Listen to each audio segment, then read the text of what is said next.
I once tried to turn this YouTube channel into a sitcom. It was a series about some badly behaved English teachers working for a shady school somewhere in East Asia, and this is the concept trailer I made. So, there you are, feeling lost in the sea of sameness, dreaming of adventures in far-off lands. What's the next step? You pack your life up, wave goodbye to the mundane and say hello to teaching English in East Asia. It's not just a job, it's a ticket to a whole new adventure. You soon find yourself making new friends, maybe reinventing yourself. This clinic, they need a white guy to pretend to be the operations manager at this clinic. Okay, maybe reel that back a bit. Suddenly, just being you feels unique. This must be what celebrities feel like. Dive into new cultures. Discover the joys of having a toilet right in your bedroom. I'm so sorry. Who knew convenience could be so intimate? So what if your school seems a bit sketchy and your Canadian coworker sounds suspiciously Russian? Oh yes, very cool, bro. How's that shit with you, man? You're here to make a difference, to be great teacher. Hello, 你好, I'm fine. 谢谢. And time passes, you learn to live like a local. Walking backwards or retro walking for the hipsters is good for the body, the brain, it de-ages you, and it's a good form of karmic reversal, which is perfect for correcting the mistakes and sins of your past. What used to stress you out becomes second nature. There's just something missing here. Sure, sometimes you miss home, but when you visit, you realize just how much you've changed. Your old crowd just doesn't get the new you. But that's okay. When they visit, and hopefully that's not too often, you can always play tour guide in a city that never sleeps, but often naps. You find your tribe, a mix of locals and internationals, all united by a love for Happy hour. You share stories, laugh, and muse about how your lives could make for a killer sitcom. A hit show on some international streamer, perhaps? Just want to give a shout out to my sponsor, Chinese Medicine. You might even fall in love. Cultural barriers be damned. I am ready to give you egalitarian polyamory. Oh my god, yes! Press down on those existential worries, the one suggesting you're pressing pause on your real life. 10 years abroad, that's still just a working holiday, right? You've got this. You're learning, growing, and hey, if something bad happens, God forbid. Remember, as an expat, setbacks just mean respawning at the airport where your adventure first took off. Hey, oh, awesome. Yeah, I got my shirt. I thought I lost this. So keep your spirits high, your drinks poured, and your camera rolling. Life as an expat isn't just living, it's living abroad. But not forever, just until you find yourself, or, the visa runs out. If you're new here, that probably felt like it came out of nowhere. But if you've been following this channel for a while, you'll recognize the DNA immediately, because this channel was built on Mamahuhu. Mamahuhu was a sketch series about cross-cultural life in China, mostly Shanghai, and I lived that life for almost 10 years. Before I explain how I tried to turn it into a sitcom and why it didn't happen, I think I need to give you some context. I've always wanted to be a filmmaker. I've worked pretty much every rung of the ladder you can think of. Amateur shorts, blockbuster video, cinema usher, being a runner, industry day jobs, all while trying to figure out how you actually break in. And eventually when things stopped progressing or got too difficult, I did what a lot of people do. I left. I took the opportunity to help a friend run a backpacker hostel in Thailand. And when that ran out, I took the easiest option to stay away a bit longer. I took a job teaching English in China. I moved to Yangzhou, a tier 3 city I'd never heard of. We're gonna tear this town apart. I didn't speak a word of Mandarin. I had no teaching experience, and it turned out none of that really mattered. At the time, the job wasn't about teaching, it was about being a novelty, entertaining students and keeping parents happy. What do you want to do when you finish school? Just go home and sleep. It was fun and exciting, but life became this strange loop of, teach, drink, eat, explore, and repeat. It felt like a fever dream, and I documented everything. Drunken footage cut to music, poorly graded, compressed to hell, most of the raw footage deleted forever. But even then, I could feel it. This world, These characters, this dynamic, would make for a great TV show. And action. While I was teaching, I kept dipping my toes back into filmmaking. I even did the odd Chinese commercial as an actor, like here, where I was hired to play a foreign businessman with my brother.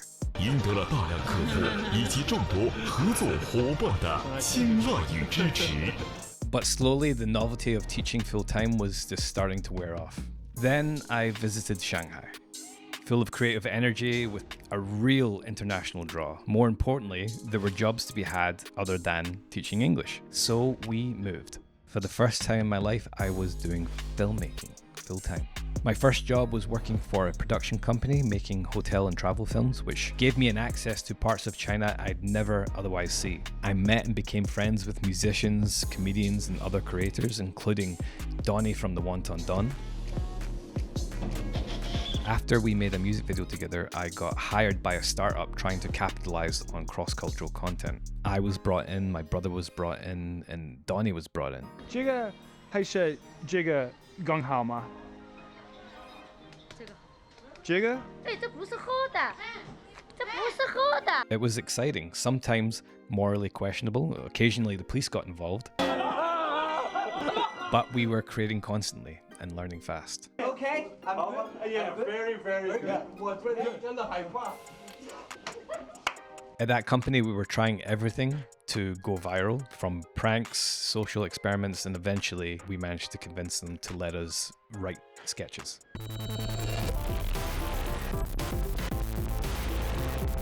And so Mamahuhu was born. At first it was simple: take a situation, dating, work, family. I would write how a Western person might approach it. My co-writer Johnny would write the Chinese perspective. You know, this versus that. Very BuzzFeed and very of the time. Come on, pussy! The early stuff wasn't that good, but people loved it. And suddenly we had an audience. Angus, everyone, right applause for this guy right here.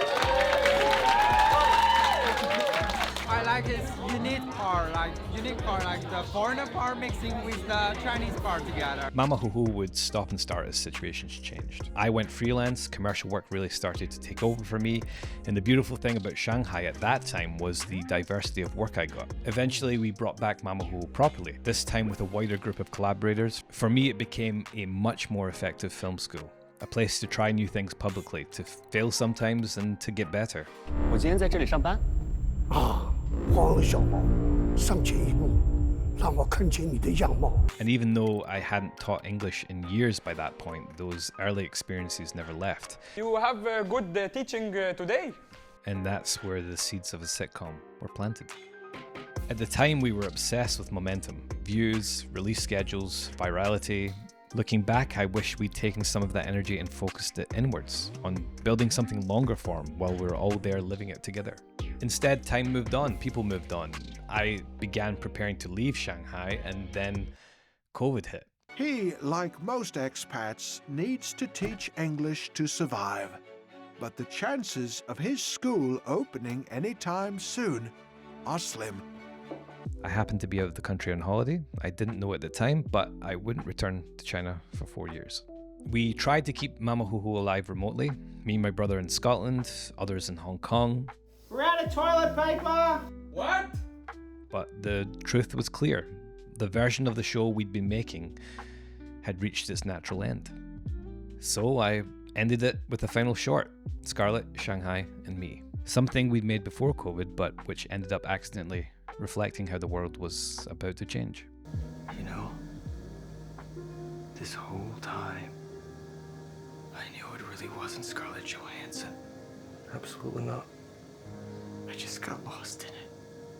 By this point, I was back in Scotland, networking from scratch, getting into commercials again. I'd gained more experience. I'd even written and directed a sitcom pilot for the BBC. It seems to me that we stumbled across a lure the family back to the island type situation. I'm gonna win my family back. Then they'll be sorry. All of that gave me the confidence to finally try something I'd been circling for years. I developed Fluent, a scripted sitcom about badly behaved English teachers working at an equally shady school. Chen Ling, Ling Hao, Pat Caputo. Here, really, Pat Caputo. Pat Caputo. That's your Chinese name, Pat Caputo. 这是我的英文名字，但是我是陕西人。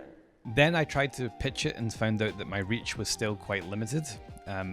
It was very difficult to get in front of anyone outside of the UK, and then within the UK, I kept getting the same response: we want stories set in the UK. People would say, send it to Netflix, which sounds great, but, you know, how?